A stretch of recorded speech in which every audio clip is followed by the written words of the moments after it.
गाजियाबाद के शालीमार गार्डन इलाके में तलवारों के सार्वजनिक वितरण का वीडियो सामने आया। वीर बजरंगे।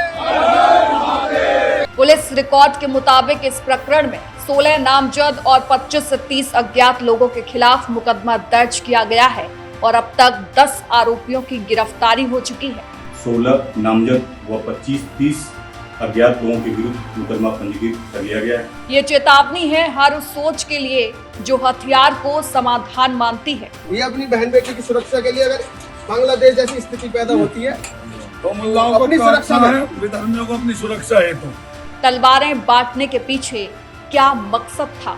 कुछ नहीं पता, कुत्तों का झुंड कब तुम पे हमला कर दे, कौन जिहादी हमारी बहन बेटियों कुछ करे तो उनके पास एक शस्त्र उनके पास होना चाहिए। आयोजन का दावा आत्मरक्षा से जुड़ा बताया गया।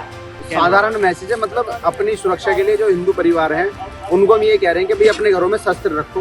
बांग्लादेश में पागलों का झुंड हिंदुओं को मार रहा है, ऐसी स्थिति यहाँ नहीं हो इसलिए ये कदम उठाया। कम से कम उसकी कार्यप्रणाली IAS जैसी होनी चाहिए, अपने धर्म के लिए इस तरह का काम करें। क्या आपको भी लगता है कि भारत में भी हिंदुओं पर संकट आ सकता है? तो ऐसी स्थिति बांग्लादेश में, पाकिस्तान में, कश्मीर में जैसी हुई है। गाजियाबाद के शालीमार गार्डन इलाके में एक संगठन के कार्यालय में तलवारों के सार्वजनिक वितरण का वीडियो सामने आते ही प्रशासन हरकत में आ गया। सोशल मीडिया पर क्लिप्स वायरल होते ही पुलिस ने त्वरित संज्ञान लिया और सार्वजनिक शांति, कानून व्यवस्था तथा आर्म्स एक्ट से जुड़े प्रावधानों के तहत कार्रवाई शुरू कर दी। नमस्कार, मेरा नाम है भारती बघेल और आप देख रहे हैं न्यूज वॉच इंडिया का खास कार्यक्रम आज का बड़ा सवाल। पुलिस रिकॉर्ड के मुताबिक इस प्रकरण में 16 नामजद और 25 से 30 अज्ञात लोगों के खिलाफ मुकदमा दर्ज किया गया है और अब तक 10 आरोपियों की गिरफ्तारी हो चुकी है। मामले की जांच जारी है और वीडियो फुटेज के आधार पर अन्य संदिग्धों की पहचान की जा रही है। आज दिनांक 29/12/2025 को सोशल मीडिया प्लेटफॉर्म के माध्यम से थाना शालीमार गार्डन को सूचना प्राप्त हुई कि हिंदू रक्षा दल के राष्ट्रीय अध्यक्ष पिंकी चौधरी द्वारा तलवार वितरण किया जा रहा है। सूचना का त्वरित संज्ञान लेकर थाना शालीमार गार्डन में उक्त प्रकरण में 16 नामजद व 25-30 अज्ञात लोगों के विरुद्ध मुकदमा पंजीकृत कर लिया गया है। अब तक प्रकरण में 10 लोगों की गिरफ्तारी सुनिश्चित कर ली गई है, जो आगे भी विवेचना के क्रम में जारी रहेगी। मौके पर शांति व्यवस्था और कानून व्यवस्था की स्थिति सामान्य है। लेकिन तलवारें बांटने के पीछे क्या मकसद था या क्या डर था, एक बार वो भी आप सुनिए और फिर आपकी जो भी राय हो कमेंट बॉक्स में दीजिएगा। साधारण मैसेज है, मतलब अपनी सुरक्षा के लिए जो हिंदू परिवार हैं उनको हम ये कह रहे हैं कि भाई अपने घरों में शस्त्र रखो। जब शस्त्र होंगे तो उन्हें चलाना भी सिखाएंगे और आप भी खुद भी चलाना सीखेंगे। और जब कभी कहते हैं पागल कुत्तों का जब झुंड या जाहिलों की, जिहादियों की झुंड आपके घरों के सामने खड़ा होगा, भविष्य में पहली बात तो ऐसा होना नहीं चाहिए, क्योंकि अभी स्थिति ऐसी सामान्य है। पर ऐसी स्थिति जैसे बांग्लादेश में हो रही है, वहां से हिंदू जो है अभी इन दिनों बहुत ज्यादा डरा हुआ है। वो ऐसी वीडियो देख के इतना डर रहा है, पर उन्हें डरने की आवश्यकता नहीं कि हिंदू रक्षा दल जैसा संगठन भी आपके बीच में है। वो बिल्कुल ना डरे। सरकार से और सबसे जितनी भी वो उम्मीद रख रहे हैं, उससे ज्यादा उम्मीद वो स्वयं से रखें। आपकी बहन बेटियों को बचाने के लिए कोई सरकार का नुमाइंदा या हिंदू रक्षा नुमाइंदा बाद में आएगा, पहले आपको स्वयं खड़ा होना पड़ेगा। ये हम मैसेज देना चाह रहे हैं। डरने की जरूरत नहीं है, आप कुछ समझने की जरूरत है। ये वीडियो क्यों बनाई गई, अच्छा आप बताओ। वीडियो आप तक इसलिए पहुंचाएगी कि आप लोग डरें, और हमने शस्त्र बांटे कि आप लोग ना डरें। कार्यक्रम के आयोजक के तौर पर हिंदू रक्षा दल का नाम सामने आया है, जहां संगठन के राष्ट्रीय अध्यक्ष पिंकी चौधरी की मौजूदगी थी। आयोजन का दावा आत्मरक्षा से जुड़ा बताया गया, लेकिन पुलिस का स्पष्ट रुख है कि सार्वजनिक स्थानों पर हथियारों का वितरण या प्रदर्शन, वो भी बिना वैधानिक अनुमति के, दंडनीय है।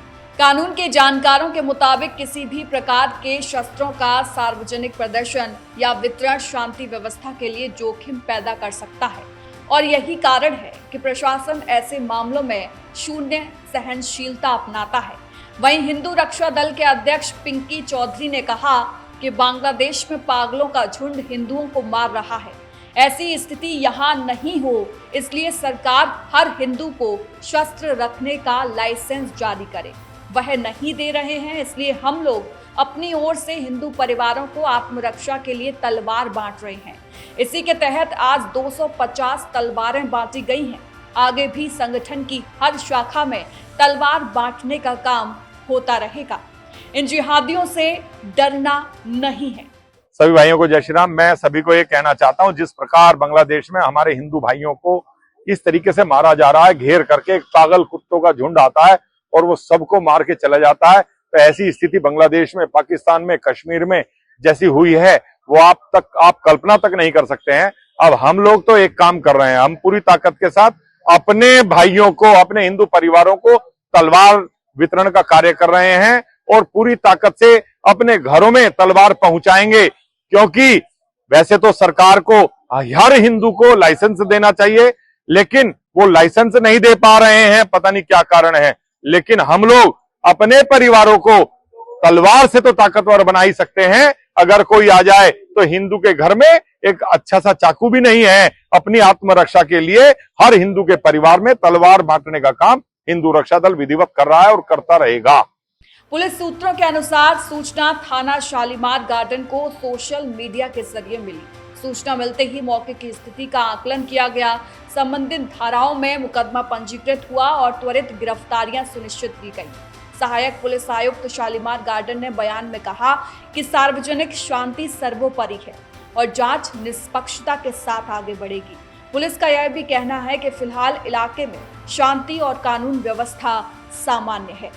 यह प्रकरण एक बार फिर उस संवेदनशील रेखा की ओर इशारा करता है जहां भावनात्मक अपील और कानूनी दायरे के बीच टकराव पैदा होता है। लेकिन मैं पिंकी चौधरी जी से ये कहना चाहता हूं, हमारे शिष्य हैं, हमारे शेर हैं, अब तलवारों से कुछ नहीं होने वाला।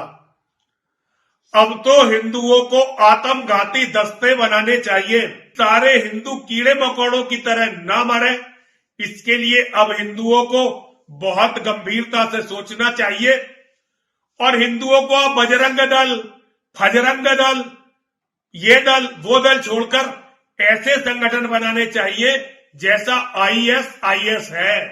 आत्मरक्षा का प्रश्न सामाजिक विमर्श का हिस्सा हो सकता है, लेकिन राज्य का स्पष्ट ढांचा यह कहता है कि हथियारों का नियंत्रण, प्रशिक्षण और उपयोग केवल कानून के तहत ही संभव है।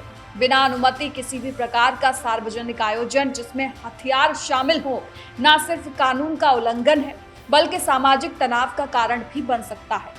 यही वजह है कि पुलिस प्रशासन ऐसे मामलों में त्वरित और सख्त कदम उठाता है।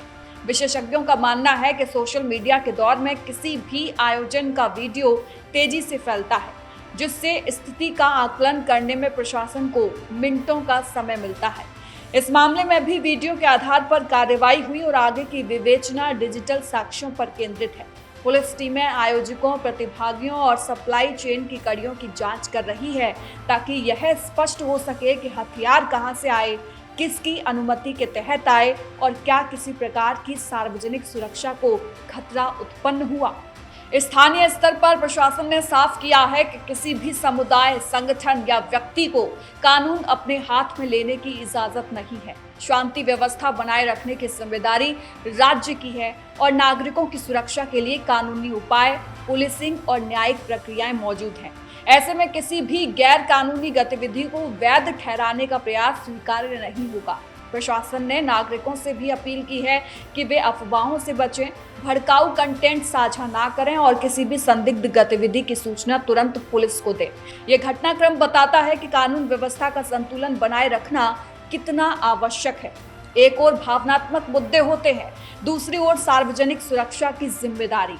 प्रशासन का संदेश साफ है, कानून से ऊपर कोई नहीं। जांच पूरी होने के बाद ही आगे की कानूनी कार्रवाई तय होगी, लेकिन फिलहाल यह स्पष्ट है कि सार्वजनिक स्थानों पर हथियारों के प्रदर्शन, वितरण को बर्दाश्त नहीं किया जाएगा। गाजियाबाद पुलिस की कार्रवाई इस दिशा में एक कड़ा संकेत है कि शांति और कानून व्यवस्था से किसी भी तरह का समझौता नहीं होगा। वहीं यह मामला किसी एक संगठन तक सीमित नहीं, यह चेतावनी है हर उस सोच के लिए जो हथियार को समाधान मानती है। समाधान कानून में है, संविधान में है और राज्य की वैध ताकत में है, क्योंकि जब राज्य बोलता है तो तलवारें खामोश होती हैं और जब राज्य नहीं बोलता तो हालात बांग्लादेश और पाकिस्तान जैसे होते हैं। आखिर में हम आपसे भी एक सवाल पूछना चाहते हैं कि क्या आपको भी लगता है कि भारत में भी हिंदुओं पर संकट आ सकता है? हिंदुओं को अपनी रक्षा के बारे में सोचना चाहिए। आपका जो भी जवाब हो कमेंट बॉक्स में जरूर दें और वीडियो को शेयर जरूर करें ताकि आपका अपार स्नेह न्यूज वॉच इंडिया की टीम पर यूं ही बना रहे। यह आपका ही प्यार है कि हम 1 मिलियन सब्सक्राइबर्स को क्रॉस करके 18 करोड़ व्यूज पार कर चुके हैं। आशा है आपका ये प्यार यूं ही बना रहेगा और देश दुनिया से जुड़ी बड़ी खबरें हम पूरे फैक्ट्स के साथ सबसे पहले आपके पास लाते रहेंगे। नमस्कार।